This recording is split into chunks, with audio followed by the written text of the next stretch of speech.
എല്ലാവർക്കും സാദര പ്രണാമങ്ങൾ. ശ്രീനാരായണ ഗുരുദേവനെ മഹാത്മാഗാന്ധി ശിവഗിരിയിൽ വന്ന് ദർശിച്ചതും സംഭാഷണം നടത്തിയതും ചരിത്രത്തിൻ്റെ ഭാഗമാണ്. 1925 മാർച്ച് മാസം 12-ാം തീയതിയാണ് ഗാന്ധിജി ശിവഗിരിയിലെത്തിയത്.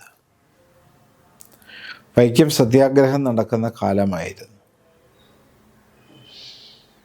വൈക്കത്ത് നിന്ന് ഗാന്ധി ടി.കെ. മാധവനോടൊപ്പം ശിവഗിരിയിലെത്തി. ഗാന്ധിയോടൊപ്പം ശ്രീ രാജഗോപാല ആചാരി, ഇ.വി. രാമസ്വാമി നായ്ക്കർ, മഹാദേവ ദേശായി തുടങ്ങി നിരവധി മഹത്തുക്കളുണ്ടായിരുന്നു.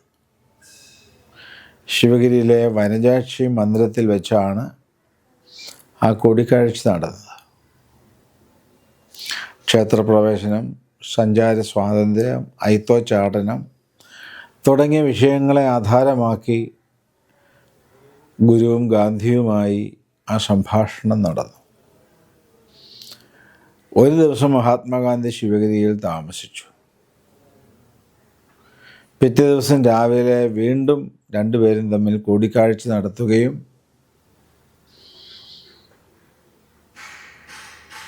സംഭാഷണങ്ങൾ അത് ചരിത്രത്തിൻ്റെ ഭാഗമാവുകയും ചെയ്തു. ഗാന്ധിജി ശിവഗിരിയിൽ ചെയ്ത പ്രസംഗം പ്രസിദ്ധമാണ്. ഗുരുദേവനുമായി നടന്ന കൂടിക്കാഴ്ചയുടെ സ്ഫുരണങ്ങൾ ഗാന്ധിയുടെ ആ പ്രസംഗത്തിൽ നമുക്ക് കേൾക്കാവുന്നതാണ്. ഗാന്ധിജി ശിവഗിരിയിൽ നിന്നും മടങ്ങിയതിന് ശേഷം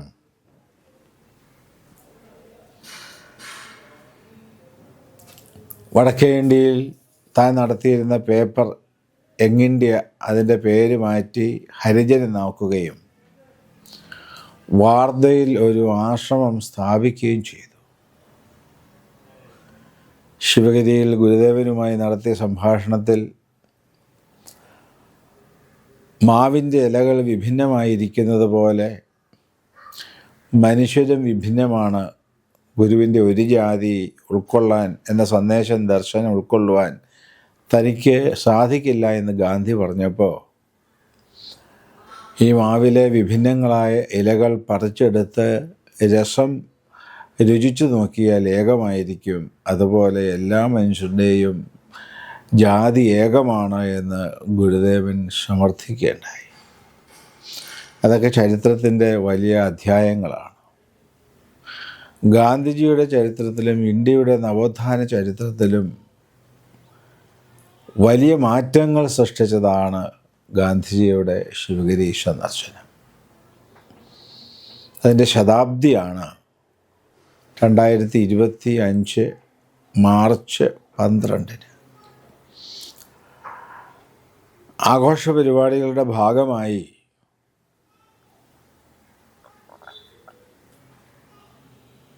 ഈ വർഷത്തെ ഗാന്ധി ജയന്തിക്ക് ഒക്ടോബർ 2 ശിവഗിരിയിൽ വെച്ച് ശതാബ്ദി ആഘോഷ പരിപാടികളുടെ ഔപചാരികമായ ആരംഭം കുറിക്കുകയുണ്ടായി.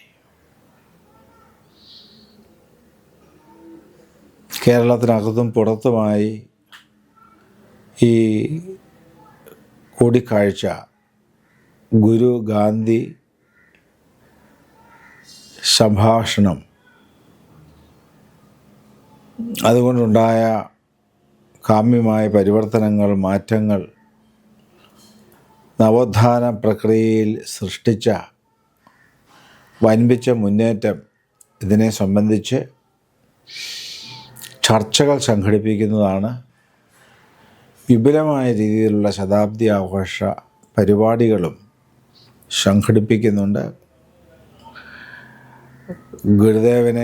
ഗുരുദേവ പ്രസ്ഥാനത്തെ സ്നേഹിക്കുന്ന, ആദരിക്കുന്ന, ഉൾക്കൊള്ളുന്ന എല്ലാ ആളുകളും ഈ ശതാബ്ദി ആഘോഷ പരിപാടികളിലും സവിശേഷം ശ്രദ്ധിക്കണം. ചർച്ചായോഗങ്ങളും പഠന ക്ലാസ്സുകളും പ്രഭാഷണങ്ങളുമൊക്കെ ഈ വിഷയത്തെ അധികരിച്ച് നാട് നീളെ ഉണ്ടാകണം എന്ന് ഗുരുവിൻ്റെ സന്യസ്ത ശിഷ്യ പരമ്പരയുടെ പേരിൽ അറിയിക്കുകയാണ്. ശിവഗിരി മഠത്തിൻ്റെ ആഭിമുഖ്യത്തിലും മഠത്തിൻ്റെ പോഷക സംഘടനയായ ഗുരുധർമ്മ പ്രചരണ സഭയുടെ ആഭിമുഖ്യത്തിലും കേരളത്തിനകത്തും പുറത്തുമായി വിപുലമായ രീതിയിൽ ഗുരു ഗാന്ധി സന്ദർശന ശതാബ്ദി ആഘോഷങ്ങൾ സംഘടിപ്പിക്കുവാൻ തീരുമാനിച്ചിട്ടുണ്ട്. ഈ പരിപാടികളിലെല്ലാം പങ്കാളികളാകുവാനും ആവശ്യമായ പ്രചരണ പരിപാടികളൊക്കെ നടത്തുവാനും ഗുരുവിൻ്റെ ദർശനത്തെ ഉൾക്കൊള്ളുവാനും പ്രചരിപ്പിക്കുവാനും ഈ അവസരം പരമാവധി പ്രയോജനപ്പെടുത്തുവാൻ എല്ലാ ഗുരുഭക്തന്മാരെയും ഓർമ്മിപ്പിച്ചുകൊണ്ട് എല്ലാവിധമായ മംഗളങ്ങളും അർപ്പിക്കുന്നു. നമോ